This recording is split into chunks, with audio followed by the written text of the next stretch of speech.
திருவாரூர் பழைய பேருந்து நிலையத்தில் நாகலூருக்கு செல்ல வேண்டிய அரசு பேருந்து வேறு பகுதிக்கு மாற்றிவிட்டதால் கிராம மக்கள் போலீசாரிடம் வாக்குவாதத்தில் ஈடுபட்டனர்.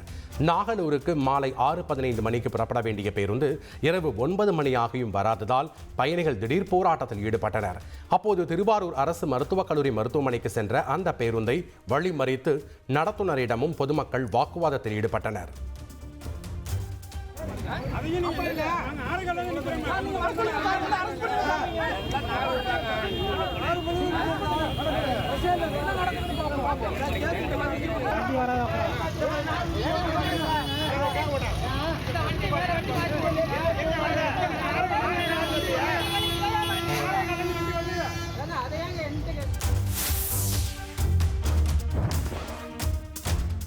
கள்ளக்குறிச்சி கல்வராயன் மலையில் கரடி முதியவரை தாக்கியதை அடுத்து வனத்துறையினர் மக்களுக்கு அறிவுரை வழங்கினர். விளாம்பட்டி கிராமத்தைச் சேர்ந்த ராஜமாணிக்கம் என்ற முதியவர் ஆடு மேய்த்து கொண்டிருந்த போது கரடி அவரை கடித்துள்ளது.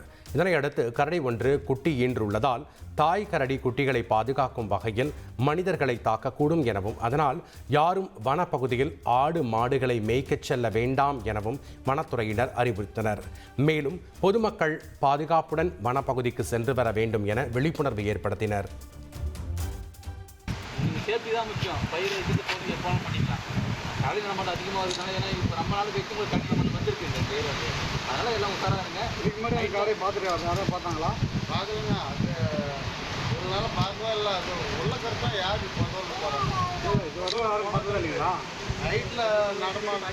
உங்கள் தந்திவன் தொலைக்காட்சியில் ஆத்மான் செவ்வாய்தோறும் இரவு 8 மணிக்கு காணத் தவறாதீர்கள்.